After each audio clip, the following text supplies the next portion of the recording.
Mondays, we are looking at how roleplay can help you feel more confident in the bedroom. So what is roleplay? Simply put, roleplay is a form of acting where you and your partner take on different roles in order to act out a certain sexual fantasy. Common roleplay scenarios include naughty schoolgirl and teacher, doctors and nurses, and French maids.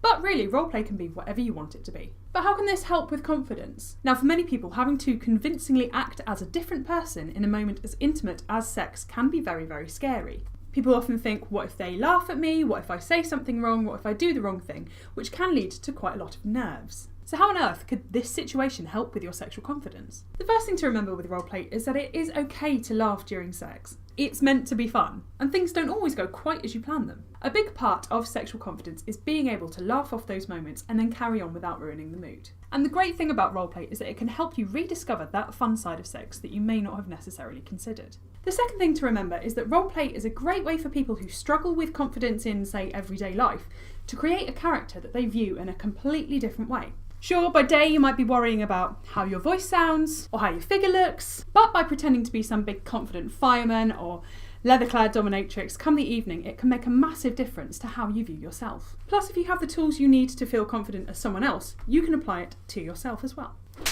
Fake it till you make it. The third thing is that roleplay can open up a whole world of opportunities for you to suggest trying something with your partner that you wouldn't normally try. For example, say you've always wanted to try spanking. If you choose a roleplay scenario where spanking could easily become a natural part of it, such as schoolgirl and teacher, then it's much easier to explore that fantasy within another fantasy. After all, the costume made you do it, right? But how can I do roleplay well? Firstly, identify what it is you want to get out of your roleplay. Whether it's to try out some bondage, switch up the power dynamic in your relationship, or just to reenact a very vivid fantasy of yours, knowing what you want from the outset will make it that much easier to achieve it in the roleplay.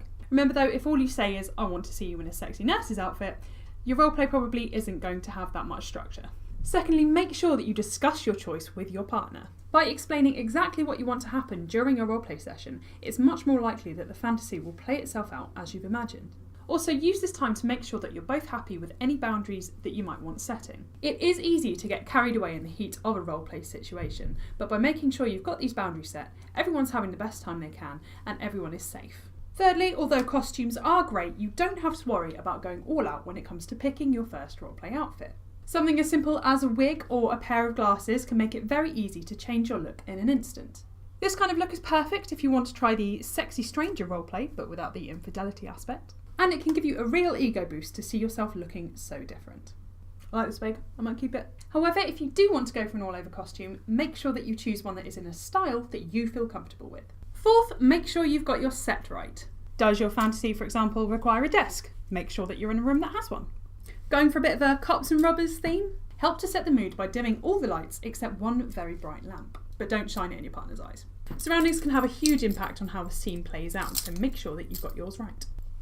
And the fifth and most important point is have fun with it. Be cheesy, be playful. You don't have to have an Academy Award in acting or screenwriting in order to have a fun roleplay experience. Good. Don't get too up in your head, don't take it too seriously, and you're sure to have a good time. So there you have it, that is how roleplay can really help to boost your confidence and your sex life. If you liked what you saw, don't forget to subscribe to the Love Honey YouTube channel to see me every week with a brand new Undie Mondays, as well as our other sexperts on our other 3 playlists as well. Leave your comments below if you have any roleplay related questions.